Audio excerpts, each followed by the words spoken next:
This is a stimulus check update. In this video, I'll talk about how the new stimulus bill is offering a second and third stimulus check of $1,200. Then I'll go over the chances of this stimulus bill passing. I hope you're having a great day so far. Let's get right into it. So yesterday, a bipartisan group of House lawmakers unveiled a new stimulus bill. It was comprised of 25 Democrats, 25 Republicans, and in this bill, it had a second round of $1,200 stimulus checks, federal unemployment, as well as a bunch of other things. So let me briefly go over these numbers before moving forward. So it's going to be $1.523 trillion proposal, and it could actually be more or less depending on some conditions. I'll explain exactly what I mean in a minute. It's going to give $1,200 direct payments, so $1,200 stimulus checks, $500 per child dependent.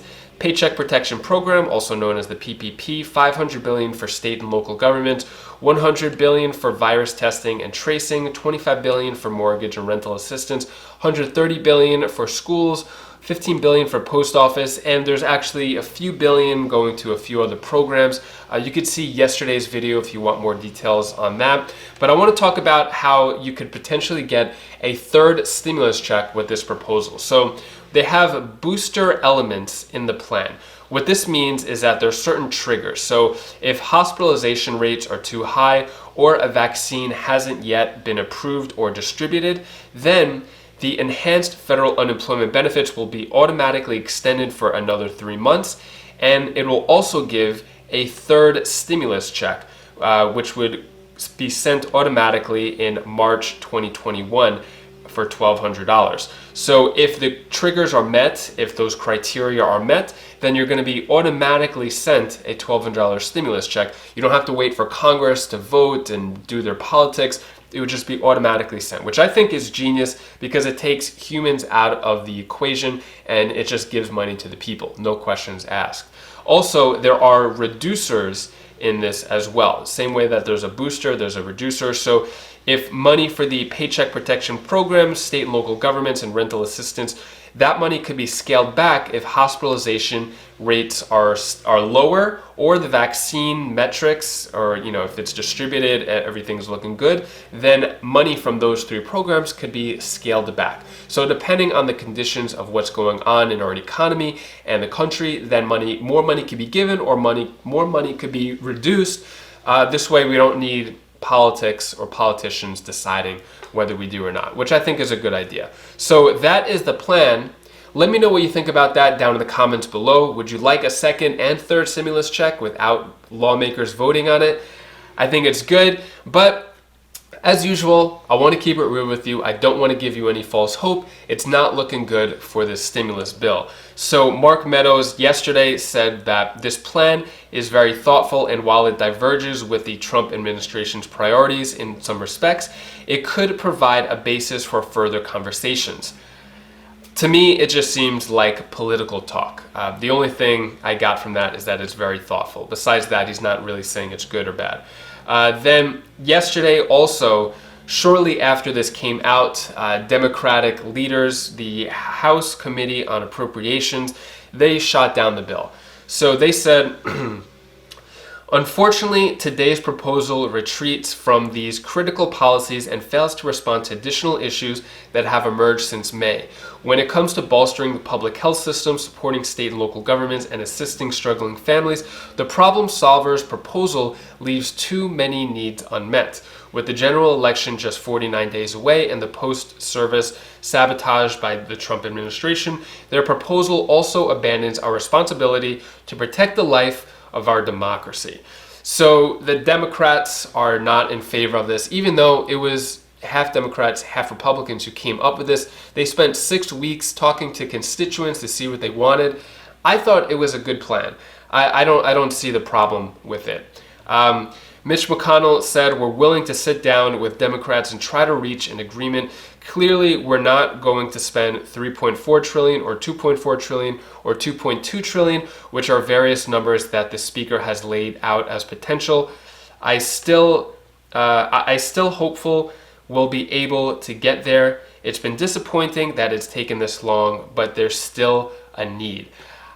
Let me know what you think about this. I think that the Problem Solvers Caucus bill, the stimulus bill that I just mentioned, is the perfect middle ground. Maybe there are some things on the fringe that both parties don't agree on, but in terms of coming to a negotiation, I think this bill works. Let me know if you agree with this down in the comments below. As usual, it's politics, and with that out of the way, I'm not really sure what else is going to happen. Before moving forward, I wanted to play you this clip. I'm really curious what you think. So Jim Cramer, which is a finance guy on NBC, he was having an interview with Nancy Pelosi, and then things kind of took a weird turn. I'll play the clip here for you. I'm listening to you, and 3 days ago you told CNN that you were optimistic about a deal. I am. Really? I mean, I thought I'd take it right off the table right here at this very minute. You got Mark Meadow go and say he was the skunk at the party. He didn't really, he's got in the way between you and I think Secretary Mnuchin. I mean, what deal can we have, Crazy Nancy? I'm sorry, that was the president. I have such reverence for the office. I would never use that term, but it is hard, you just did. isn't it? Oh, come on. But you just did. You know what I mean. You know what I mean. The reverence I have for the office is so great that I think it's a travesty to ever call.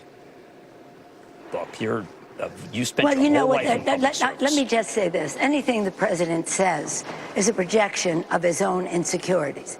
Let me know what you think about this down in the comments below. Do you think he meant to say that, or was it an accident? Also, regarding Nancy Pelosi, do you think it's good that she's taken this firm stance of a higher number of 2.2 trillion and anything below not being met, she just pushes away? Is that helping or hurting the American people? Let me know down in the comments below. Speaking of Nancy Pelosi, yesterday she said that the House of Representatives should remain in session until the corona stimulus deal is reached. More specifically, she said, we have to stay here until we have a bill. As usual, I think it's just more talk than action. A few hours later, Majority Leader Steny H. Hoyer clarified that lawmakers would not actually remain in Washington beyond their scheduled recess date of October 2nd. So you may be wondering, wait, recess date of October 2nd, another vacation? Yes, there is another vacation. This is the Senate schedule. They are on vacation from October 12th to November 6th, even though they just took an entire month just before in August. And then the Senate schedule, so if we look here, so October 2nd, what's in yellow are the days that they're working. So the House of Representatives is working until the end of September. Then they work October 1st, October 2nd. They're off October 3rd for the entire month. Everywhere it says district work period, might as well just say vacation. And then if we go to November, they're off the first week in November, the second week in November, then they come back November 16th, and then to put the cherry on top, they're actually off another week after that for Thanksgiving, which I think is ridiculous. No wonder why nothing gets done in Congress. You have the average hardworking American working 50 hours per week, and if you want to see the Congress schedule, this is the House of Representatives and Senate, everything in white are days off. You can see majority of it is white. They have weeks off in August, weeks off in October, September, basically every month they're getting some type of vacation, which I think is ridiculous. That is all the stimulus news I have for you today. Thank you so much for watching. I really appreciate your support. To lighten up the mood, here is my 7-year-old daughter Bella's tip of the day. Hi guys, so my name is Bella. This is the tip of the day. If you make a mistake, then it's okay. You learn from your mistake, it makes you a better person. So it's okay. It's okay. We still love you. We like you a lot. Bye. Also, I wanted to give a big thank you to you if you went to my new YouTube channel, Wise Vibes. First video you can see right here. It's 5 ways to accomplish anything you want in life. Thank you so much for all the support, commenting. I got so much great feedback on that video. I'm so happy about that, and I'm going to continue to publish videos on that channel. If you missed it, you can check out the first video on that channel over here, 5 ways to accomplish anything you want in life. Thank you so much. Take care. Be safe. Thank you for watching.